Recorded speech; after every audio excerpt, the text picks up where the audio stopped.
right. Guys, this is exciting. We have Kelvin Tran from the Digimon card game TCG 2020 group, mostly known for all of his meme posts, but I can tell that this guy's actually really good at the game. Oh no.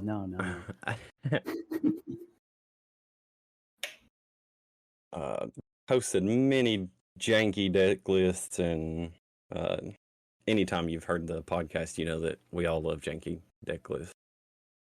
So, hmm Kelvin, if you want to kind of introduce yourself.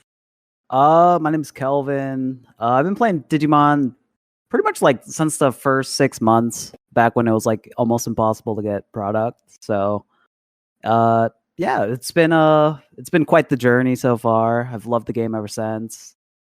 Uh, yeah, and I post a lot on the DCG 2020 Facebook group. Sorry, I keep going up, but can't really. I'm not very good at explaining myself, so. All good. It's us all the time. Oh I yeah, was gonna that's say cool. we're not professionals at this. We just do it for fun. Yep. This is a little. Whenever they announced the game, my buddy Jordan Haggy, he was the one who told me about it, and I was like, "Let's do it." And then we planned to make a podcast, and then COVID hit, and we both worked in retail, so it was just a monster. Oh yeah, jeez. But we got Tiny and Mikey in, and kind of got back on it, and now the holidays are hitting us. But we're recording when we can and posting as much as we can. Makes sense. Makes sense. You said you started about 6 months after Digimon TCG dropped. Uh, did you play any TCGs before Digimon, or was it your first one? It's technically kind of my first one. I played a lot of like Pokemon Online or like PTCG online for a little bit. And that was just a kill time, really. I was like cracking packs during those times too. So I was like, oh, well, I might as well redeem the little codes on the back. And so I started playing Pokemon for a little bit. And eventually I came across Digimon. I was like, oh, shoot. Like, it was like either like January or February. I saw like some Digimon cards at like a Target. And I was like, oh, cool. That's so great. Like, maybe I'll pick them up tomorrow. Came back tomorrow. They were all gone. So I had to wait like 6 months for like reprints and all that. So that's pretty much it. Yeah, I don't know how. Well, I started with Yu-Gi-Oh in like elementary school, whenever that first came out, and then jumped into Pokemon for a little bit and kind of eased off of it and hadn't been playing much. Jumped back into Pokemon for a little bit, and then when Jordan told me about Digimon, I was like, all right, we're in. Yeah, that makes sense. That makes sense. I feel like Digimon was like a really good beginner's TCG. It was like kind of simple, but it had like a little bit going on to where you're like, okay, they can really build on this. And look where it is now, Oh, yeah. I really love the uniqueness of building different stacks to kind of suit the effects. And compared to Yu-Gi-Oh, it's way less complicated. Even though it seems more complicated, it's definitely not. Oh yeah, I tried like Master Duel. Like, there's still some like concepts I cannot wrap my head around. I'm like, I'll just play, Blue Eyes or something really simple. Oh yeah, after they started dropping all the new layouts for the play styles on Yu-Gi-Oh, I was out. Like, there's no chance I was learning all that. Yeah. So it's kind of crazy to go straight into Digimon as your first TCG. I think, based on most people, like my background with Yu-Gi-Oh and Pokemon, and then Tiny, he played a lot of Magic, right, Tiny? Magic is probably the card game I've played the most. Yeah, I played Yu-Gi-Oh for a little while and got out of it pretty quick.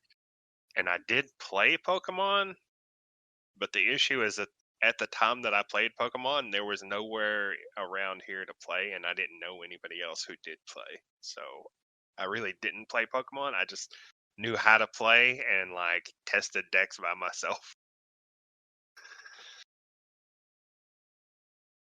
Hey, Hmm. sometimes you got to test against yourself and just how it goes. But I think with uh, the TCGO dropping, Pokemon really popped off with that. Oh yeah, it was like really easy to just grind out games nonstop, and then when you have like a nice client like that, it's just like, oh my goodness, you can just Uh, play for hours. yeah, I We're don't we're understand. all we're all Go ahead. thinking it. Digimon TCGO win. Come on. I swear, like, how do you drop a game about digital monsters and not back it up with an online digital game? Yeah, it just doesn't make any real sense. But we have webcams for that, I guess. Yeah, we've got a little community built up. We don't get to play as much as we were playing, but there's a couple guys that go in there and they've been playing on Project Drasil. Yeah. So did you have a history with Digimon before the TCG or Uh, to be honest, I remember watching like a couple episodes of like the OG Digimon show, but I was always like more in the Pokemon. But I kept up with Digimon still, like, maybe it was like just because they were like maybe aired at like a specific time and I would just like flip channels. Uh, but yeah, I got into Digimon from the first series, and then I was like a huge like O2 fan. Like that was still kind of my favorite season, just out of nostalgia alone. And then I got into Tamers, and then I pretty much fell off after Frontier, or like a little bit like in between Frontier when I think they switched channels. But yeah. yeah, Frontier was about when I dropped off.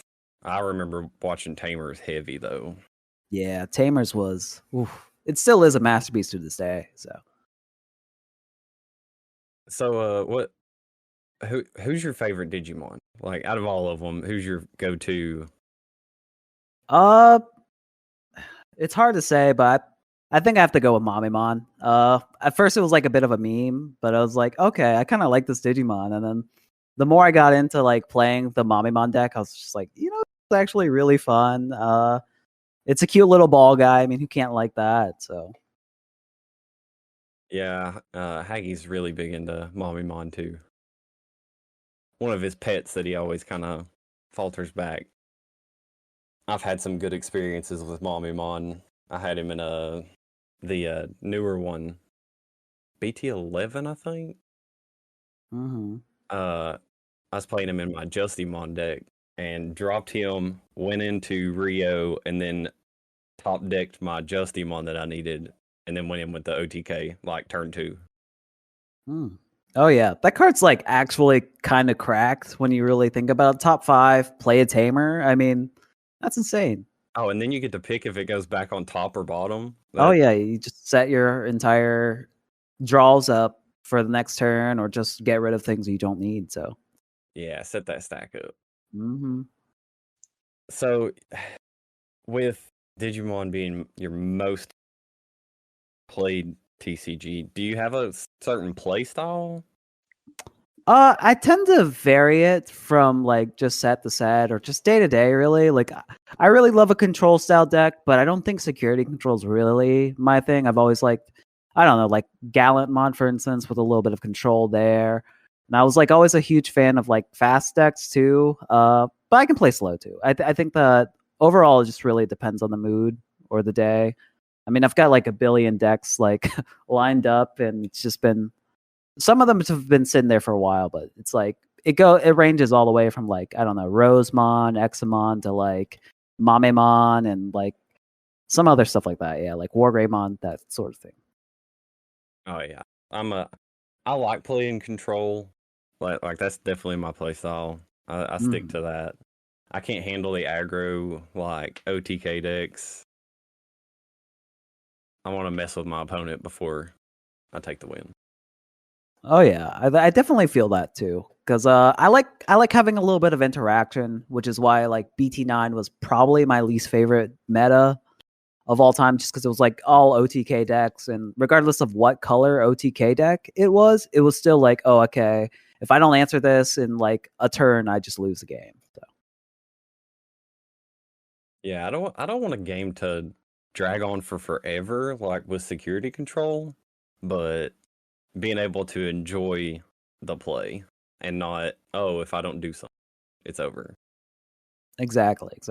I like having a little bit of interaction, just to spice things up, so it's not just like, oh, it's I got to my stack, you didn't, I win the game, sort of deal. So do you have a certain color that you lean more towards playing, or are you all over the place with that too?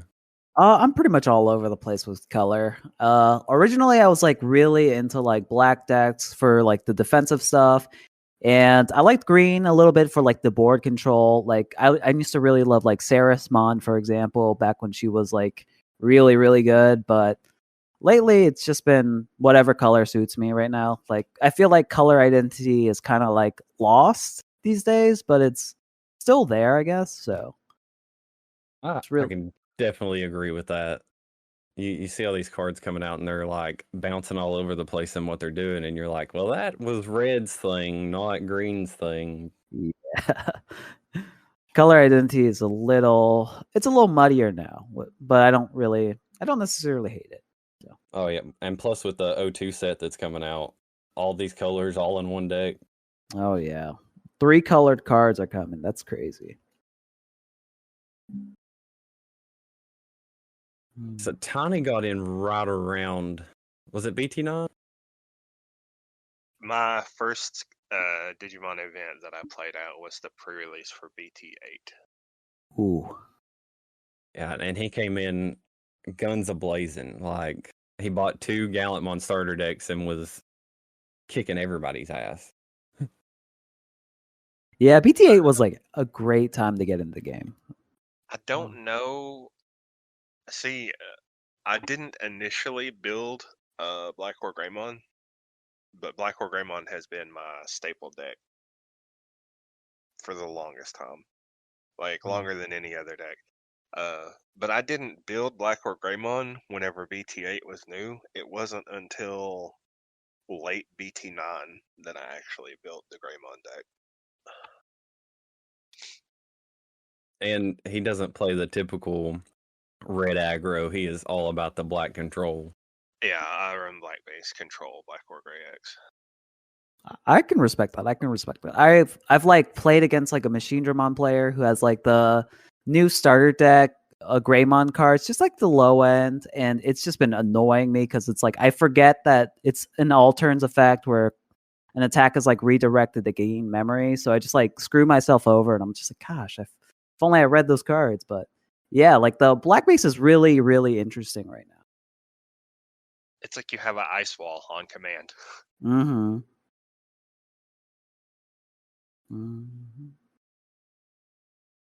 So I saw that you signed up for the finals. What's your game plan heading into that? I'm just gonna. First of all, I have to take the game a little bit more seriously than I have been pretty much ever. I played at Nats like last year, and to be honest, I was like really, really underprepared.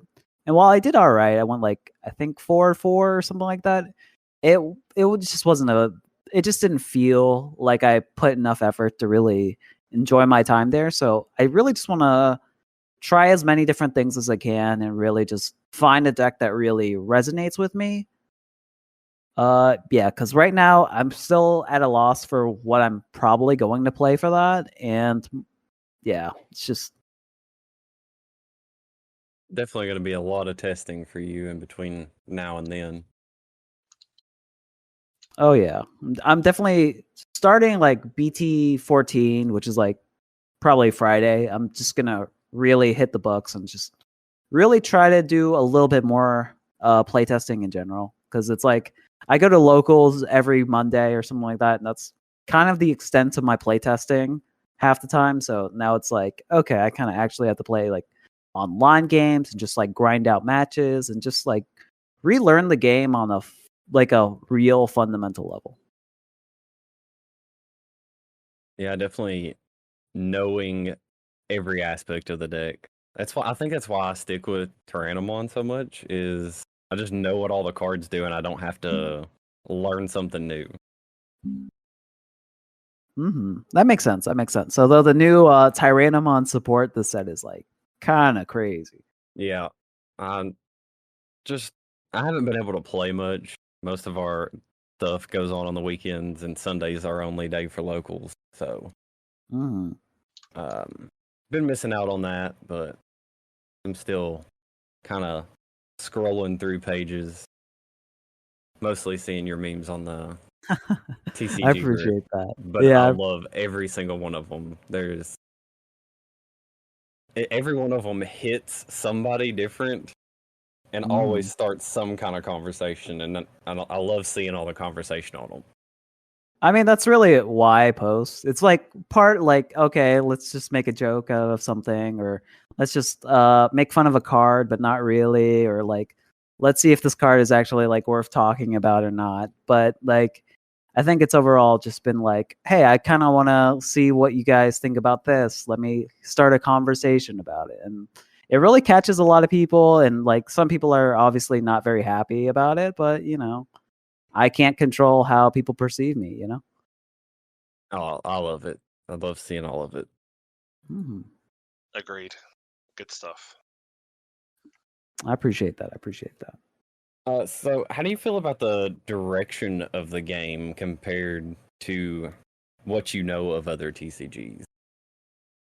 I think it's going in a pretty good direction. I think there are obvious missteps with like the ongoing sets where it's like, I don't know, BT15 with Apocalypse and them trying to solve a problem and then kind of not really solving the problem, that sort of deal. But I think that Bandai is learning. I think Bandai is learning, and the game is progressively getting a little bit more balanced, and just in general, just I don't know. It's hard to say that with like Apocalypse, of course, running rampant, but I think that once they deal with Apocalypse, I think the meta just opens up. Yeah, I haven't.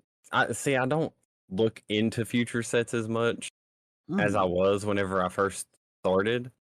I kind of wait until stuff comes out, and I'm like, oh, hey, BT14 is coming out in a couple of weeks. I should probably look at all these cards that are coming out. Right. I feel like it adds to oh, we've got a new set, and I'm not looking too far ahead, seeing what all's coming out. I mean, that's definitely probably the better approach to doing things. I think just because first and foremost, like the Japanese like spoilers are they don't really apply to us because they just like we never know when we're gonna actually see those cards. I mean, it could be 6 months to a year out. So Yeah, and I don't want to get burnt out like testing new sets and then they drop a ban list like recently, and change everything that's going on. yeah. A lot of people talk about splitting the ban list, which is a good idea. I mean, Yu-Gi-Oh has it for their OCG and TCG. Uh, I think it might be a good idea for them to consider, but Bandai has that. They have too many hands in the pots with One Piece and BSS, and they're trying to juggle way too many things.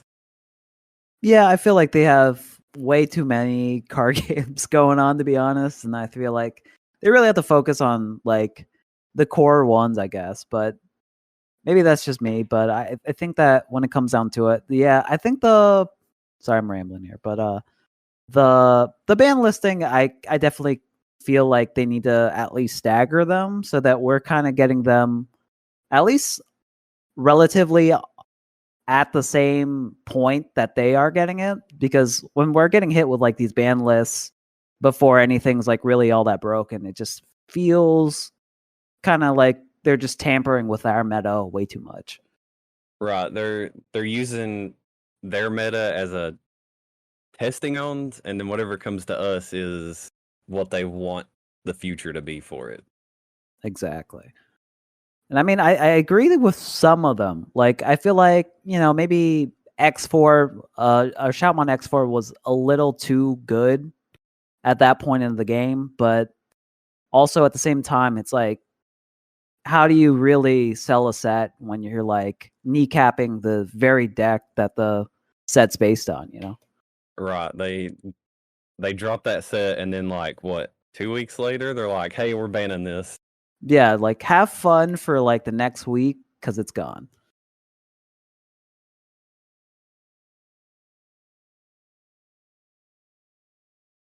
So I saw that somebody took Mamimon to the top 100. Uh, what did you think about his deck list, and how was it compared to your deck list?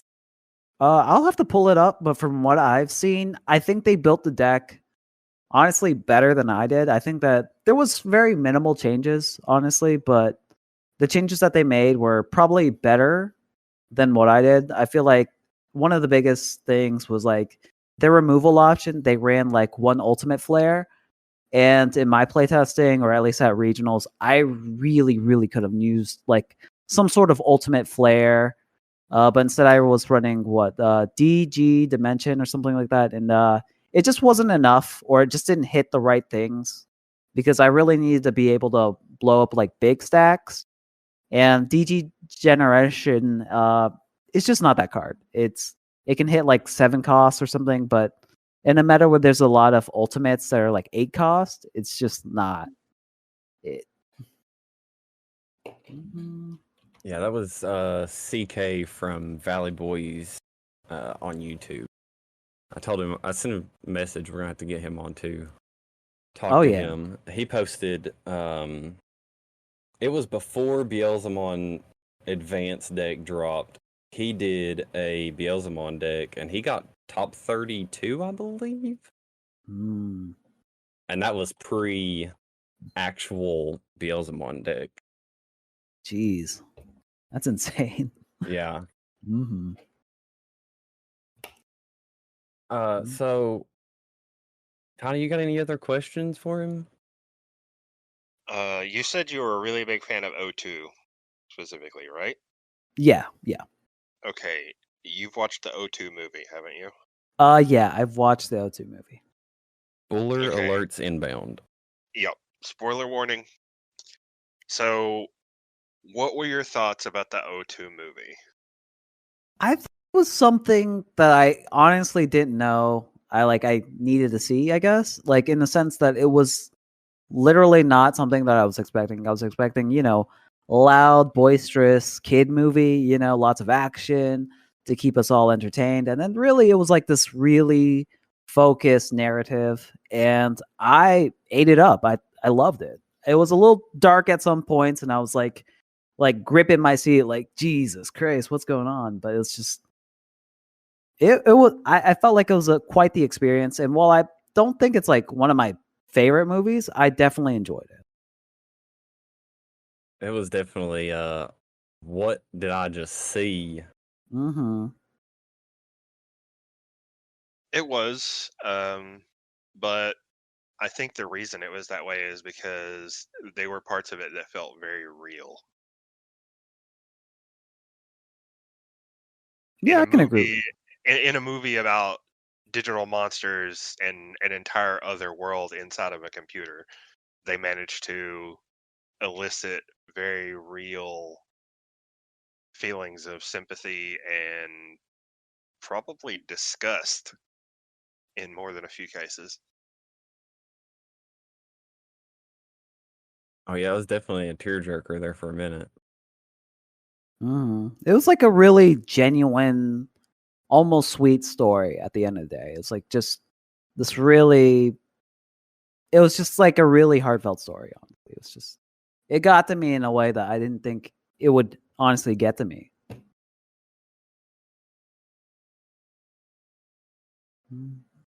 It was good. And I've seen a lot of people making comments about it wasn't worth it, or that they're not interested in watching it after hearing how the movie was going to be. You're really doing yourself a disservice by not watching the movie. It is a good movie. It may not be the Digimon that you expected, but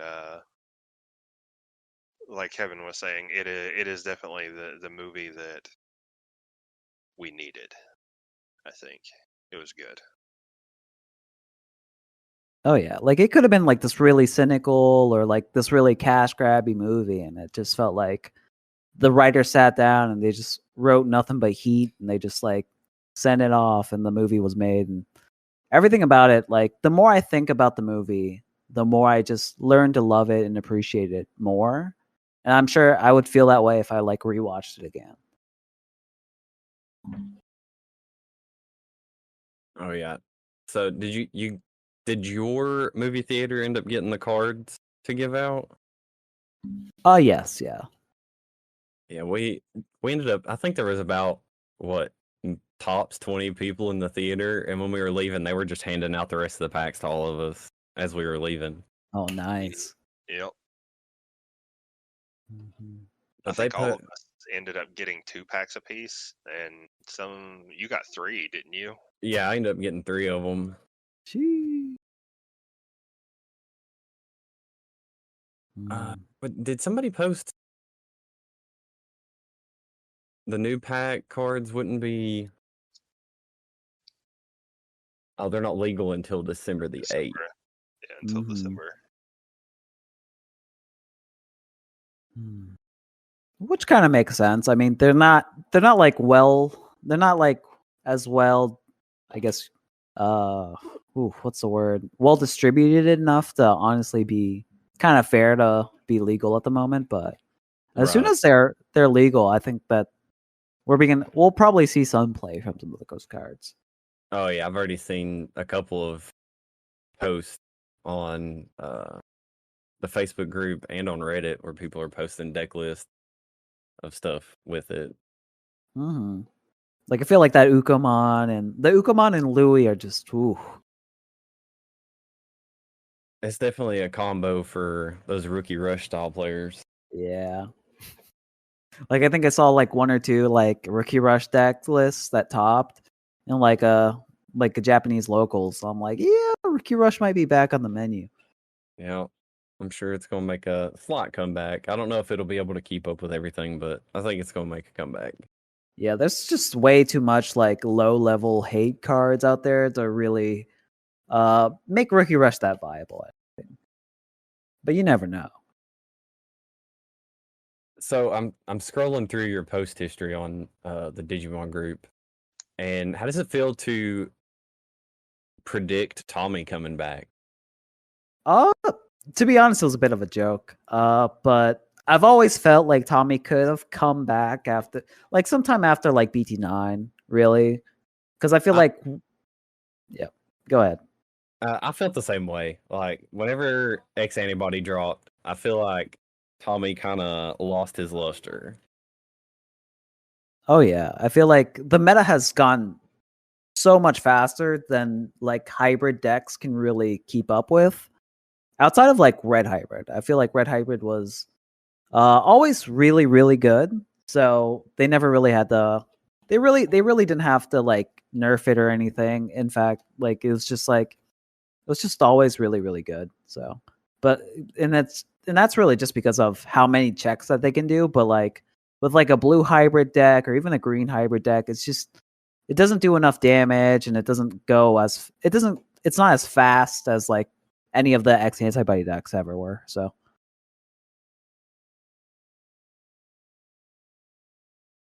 Yeah, Haggy has a green hybrid deck that he's run a few times at our locals, and he never seems to hit with it.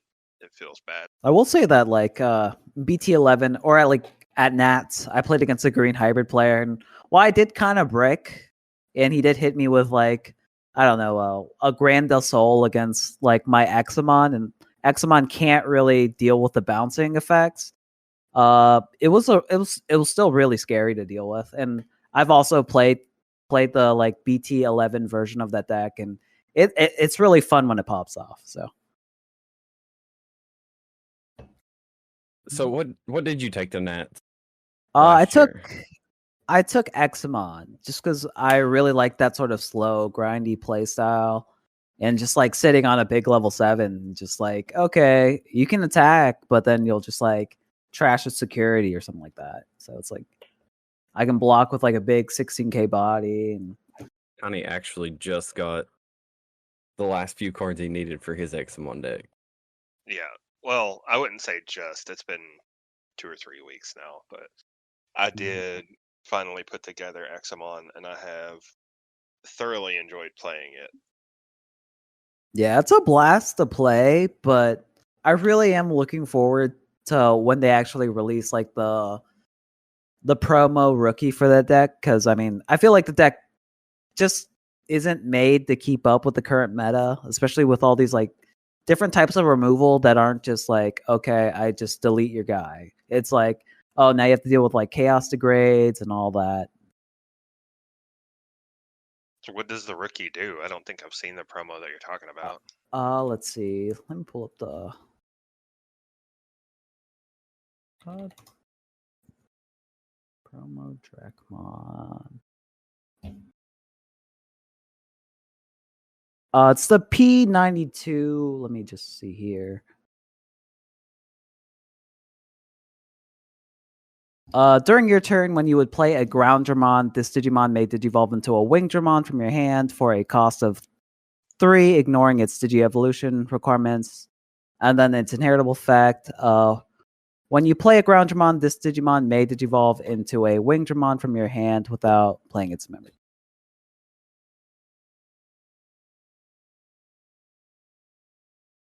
That's just accelerating that. Oh delay. wow.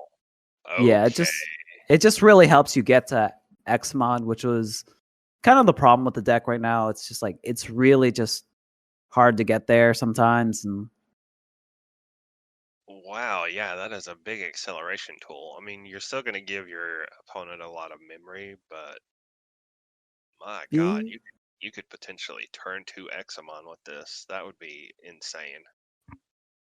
yeah, I'm not really sure when we're getting those cards, but it's really weird how we don't get the promos that Japan gets during their time, I guess. Like the training cards and whatnot coming out in like BT14 when they were out in like BT13 for them. So Yeah, that one in Destromon, but I think Destromon is coming out or no? I can't keep up with them. yeah, it's hard to say when that's coming out. No, it just says not yet released. Yeah, it's a shame. The Saber Dramon was also really cool too. I think you're onto something with this Guy 40 gaming team. You should start that up. I just like it's just I don't actually want to create a team or anything like that, to be honest. Like me and my friends joke about it, but like we're not actually going to join it. We're not going to actually like build a team or anything like that, and that's just because we just play to have fun. We're all individuals and we just have fun playing kind of loosely as a group, but also just like I don't know, it's just weird to commit to a team name and print out jerseys to me. It's like it's a foreign thing to me. Like I don't knock anybody who does it or anything. It's just not my style, to be honest. We've looked at jerseys and stuff like that, but never actually get it. We got a logo commission and stuff. So that was fun. Okay, yeah. Yeah, it'd definitely be cool to have like a logo just for myself or something like that. Or maybe just like a jersey or something for myself as a bit of a joke or a goof. But I just don't see myself being like part of a team. At the end of the day, I'm just a guy who plays the game. That's it. Right. Man, I feel that. Plus, I don't know. If I wore like a team jersey and I was like part of a team and I don't know, I would like X2'd or whatever. I don't know. I'd feel kind of embarrassed. Oh, these guys are stuck with my crappy play. What do you mean? All right, well, for hopping on, so I'm gonna put you on the spot. I need you to give us a jank to rank tip of the week. Jank the rank tip of the week. Yeah, so what kind of tip would you give for somebody that's starting into the game and trying to get in that high level play? It's really quite simple. It's just learning the fundamentals first and foremost. And really just like, I don't know, studying deck composition sometimes. Like when it comes down to like building your own deck, for instance. I normally just use like a a deck list from somebody else, right? Like, okay, and it doesn't have to be anything like remotely related to the deck that I'm building. It's just like, okay, they have like 12 rookies, 10 like level 4s, like 8 level 5s, and then like maybe 6 or 7 level 6s, and then maybe like 2 level 7s. Okay, that's a really like bare bones basic sort of, okay, these are the ratios that I might want to try to run, and of course you can mix and match whatever you like. But then it's like, then you can mess around with like options and tamers and all that. So I would really just work on fundamentals. Like there's no substitute to being actually knowing what you're doing. So Definitely a good tip. and like once you learn fundamentals, you can kind of try new things, and when you're like good enough, you can honestly get away with a lot of really crazy stuff. So Like hard dropping a Mamimon on turn 1.